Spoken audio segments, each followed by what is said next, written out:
yonent bi alayhi salaatu wasalaam ci jamonoom jigéen ñi dañu mës a dajaloo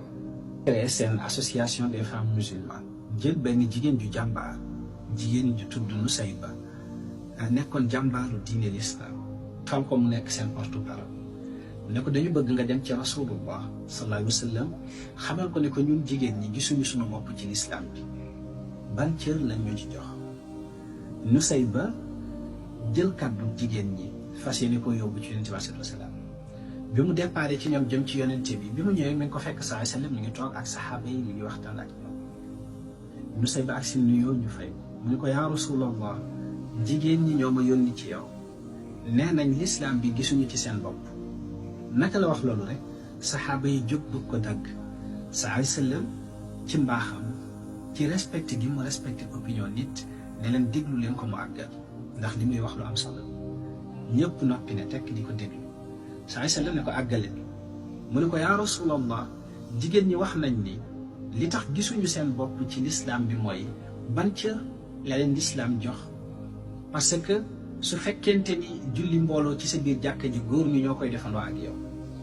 ñooy ànd ak yow ci jullee néew yi ñooy ànd ak yow ci rob yi ñooy ànd ak yow booy dem xaj ñooy ànd ak yow ci xare ci guerre yi lépp daanaka ñoom ñoo koy defandoo ak yow ana suñu place ci biir l'islam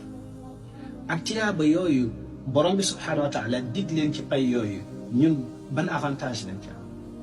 parce que ñun jigéen ñi ñooy yar seen doom yi bu ñuy dem xare ñun lañu fi bàyyi ñun ñoo leen di wattul seen alal seen ginnaaw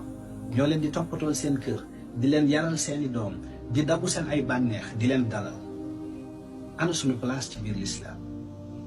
bi mu waxee loolu sallallahu alayhi wa sallam wëlbatiku jàkkaarloo ak saxaaba yi ne leen ndax mas ngeen a dégg kàddu yu gën a dëggoo nii gën a leeree nii yu bàyyeekoo ci jigéen juy laaj masala diine saxaaba yi ni ko déedéet yaa rasulallah mosuñu dégg jigéen juy leerloo nii lu jëm ci mbirum diine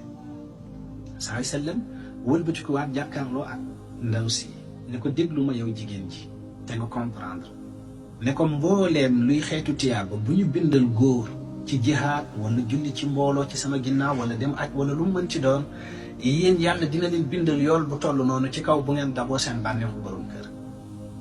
bu ngeen toppee seen ndigalu borom kër ci benn laxsa wala ngeen damu bànneexam mbooleem xeetu lii tiyaabu aj wala dem Makka wala def umra